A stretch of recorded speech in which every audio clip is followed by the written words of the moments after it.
법원을 처음 올 때 꼭 챙겨야 되는 그런 게 있을까요? 경매를 할 때에는 반드시 입찰하기 전날 또는 오전 아침에 내가 입찰하려고 하는 물건이 변경되거나 취하되는 경우도 종종 있거든요. 그렇게 되면은 먼 곳까지 입찰을 갔는데 입찰을 못하게 되는 경우가 있어요. 그리고 아무래도 처음 하다 보니까 입찰하시면 좀 떨리잖아요. 그래서 입찰표를 틀리게 쓰거나 입찰금을 잘못 써서 또 실수를 하는 경우가 있어요. 그래서 경매 사이트나 대법원 사이트에서 입찰표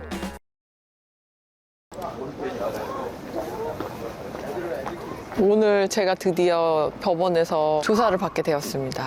조사요? 진짜예요? 무슨 진짜예요. 오늘 법원에서 입찰 미팅이 있어가지고 또 이렇게 인천지방법원에 나와봤습니다.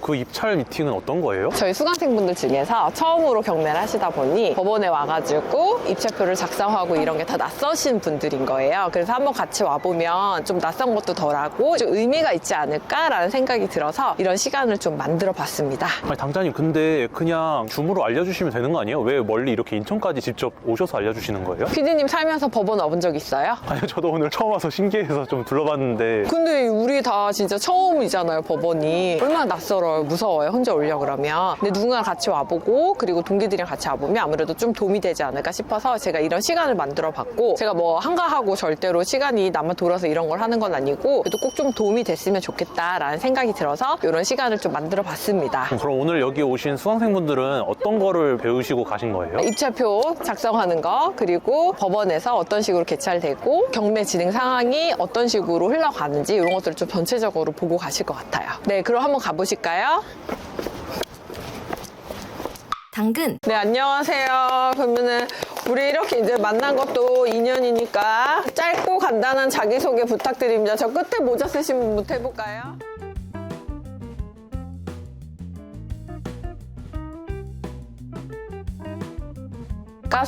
사셔서 식사하시고 가실 분들은 가셔도 됩니다. 뭐 왜요? 낙찰 받으셨대요.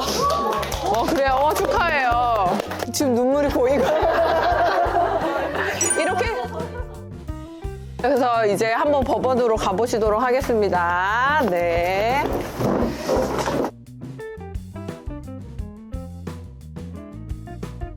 당근. 와, 당장에 수강생분들 배우러 오신 분들 엄청 많네요. 네, 이렇게 경매 열기가 좀 뜨겁습니다. PD님도 빨리 정신 차리고 공부하세요. 언제까지 놀 거예요? 어제도 놀러 갔다 왔다면서요. 아니 근데 저분들이 진짜로 다 법원을 이렇게 어려워하시는 게 맞아요? 이런 분들이 많아요, 원래도? 법원 같은 경우는 그냥 일반적인 사람들 수준에서는 되게 무섭고 겁나고 혼나러 가는 곳 같은 느낌이 들잖아요. 그렇다 보니까 법원이라면 왠지 낯설고 익숙하지 않고, 그리고 무섭다까지는 아닌데 좀 약간 두렵다, 내가 거기 가서 잘할 수 있을까, 이렇게 떨리는 것도 있거든요. 일단 한번 왔다 가시면 훨씬 진짜 입찰하실 때는 부드럽게 그리고 좀 편안하게 하실 수 있으니까 저희가 현장 미팅을 진행하고 있습니다. 저도 막상 경매한다고 하면은 상상해봤거든요. 어려울 것 같더라고요. 초보자 입장으로서 이제 입찰하러 여기 법원을 처음 올 때 꼭 챙겨야 되는 그런 게 있을까요? 네, 챙겨야 되는 게 있죠. 본인이 가실 때는 도장, 그리고 신분증, 입찰 보증금 이렇게 세 가지만 챙겨가시면 되시고, 대리인이 가실 때는 입찰할 사람의 인감 증명서, 대리인 신분증, 대리인 도장, 입찰 보증금 이렇게 챙겨가시면 되세요. 그리고 경매를 할 때에는 반드시 입찰하기 전날 또는 오전 아침에 내가 입찰하려고 하는 물건이 변경되거나 취하되는 경우도 종종 있거든요. 그래서 그렇게 되면은 먼 곳까지 입찰을 갔는데 입찰을 못하게 되는 경우가 있어요. 그래서 꼭 당일 오전에 확인을 해보시고 입찰장을 가시는 거 추천을 드립니다. 그리고 아무래도 처음 하다 보니까 입찰하시면 좀 떨리잖아요. 그래서 입찰표를 틀리게 쓰거나 입찰금을 잘못 써서 또 실수를 하는 경우가 있어요. 그래서 경매 사이트나 대법원 사이트에서 입찰표를 다운로드 받으실 수 있으니까 나 너무 떨려, 초보야 하는 경우는 입찰표를 미리 다운로드 받으셔서 작성하셔서 가셔도 문제가 없으니까 떨리시는 분들도 그렇게 하실 수가 있습니다. 당장에 그러면 입찰하러 갈 때는 아무 때나 가도 되나요? 아무 때나 가면 안 되죠. 법원마다 약간씩 입찰 시간이 좀 다르거든요. 예를 들면 오전 10시에 시작해서 한 11시 반쯤에 끝나는 건 비슷한데, 어떤 데는 10시 반에 시작하기도 하고 어떤 곳은 10시 10분에 시작하기도 하고 어떤 곳은 11시 30분에 끝나기도 하고 어떤 곳은 11시 10분에 끝나기도 하거든요. 그래서 가시려고 하는 법원의 입찰 마감 시간을 미리 확인하시고 가면 훨씬 유용하게 가실 수 있을 것 같아요. 그래서 너무 일찍 도착하시면 또 기다리는 시간이 길어지니까 그런 거 좀 확인하고 가시면 좋고요. 그리고 당일날 주차가 진짜 힘듭니다. 왜냐면 입찰일이 있는 경우에 입찰하려고 하는 사람들이 정말 많이 법원에 몰리거든요.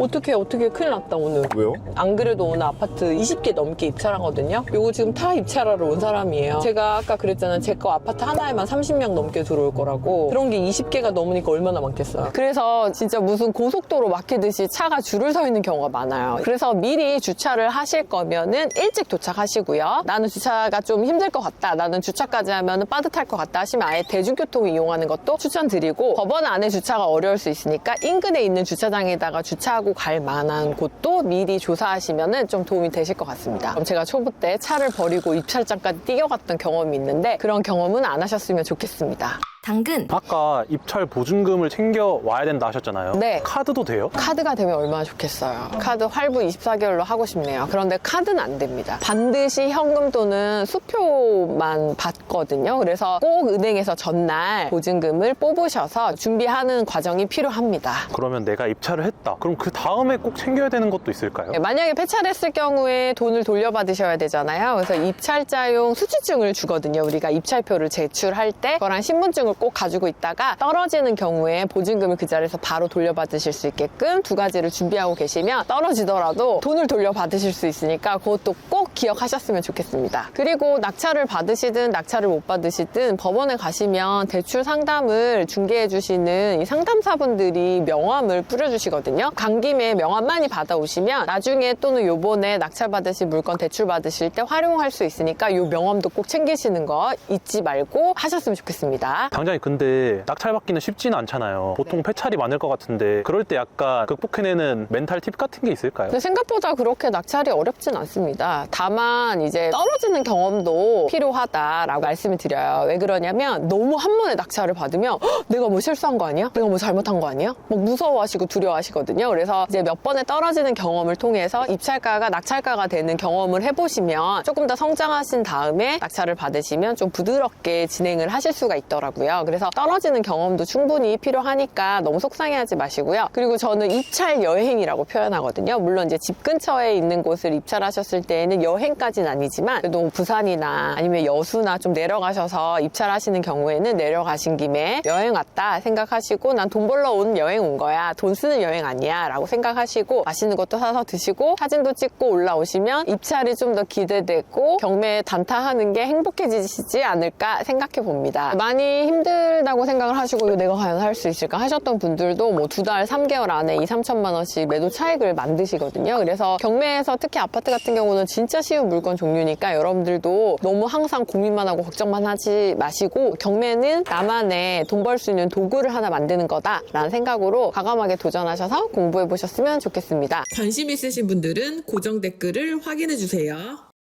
오늘은 인천지방법원에서 저희 수강생분들이랑 함께 입찰 미팅을 해봤어요. 그래서 법원에 갈 때, 입찰할 때 주의하셔야 되는 사항이나 전반적인 내용들을 한번 얘기해 드렸거든요. 여러분들도 영상 보시면서 좀 도움 되셨으면 좋겠고 간접적으로나마 경매에 관심을 가질 수 있는 기회가 되셨으면 좋겠습니다. 여러분들 혹시 경매에 대해서 궁금하신 거 있으시면 댓글 남겨주시면 제가 그거 관련된 영상도 한번 찍어보도록 하겠습니다. 감사합니다. 처음 올 때는 좀 불안한 마음도 있고 미래에 대한 고민이 많았었는데 와서 당근자판기님 만나고 나니까 앞으로 더 열심히 하겠다는 의지도 생기고 더 많이 배워서 이제 새로운 미래를 좀 만들어 나가겠습니다. 사실 완전 초보라서 이거를 어디서부터 어떻게 시작해야 될지도 잘 몰랐는데 직접 이제 모여가지고 오프라인으로 하나하나 다 알려주시니까 너무너무 좋았고 떨리기는 하지만 이렇게 모의로 하는 것 자체가 너무 많은 도움이 될 것 같습니다. 그리고 궁금한 것도 여기저기 코치님이랑 당자님이랑 직접 이렇게 여쭤보고 하니까 그때그때 해결이 돼서 너무 좋았습니다.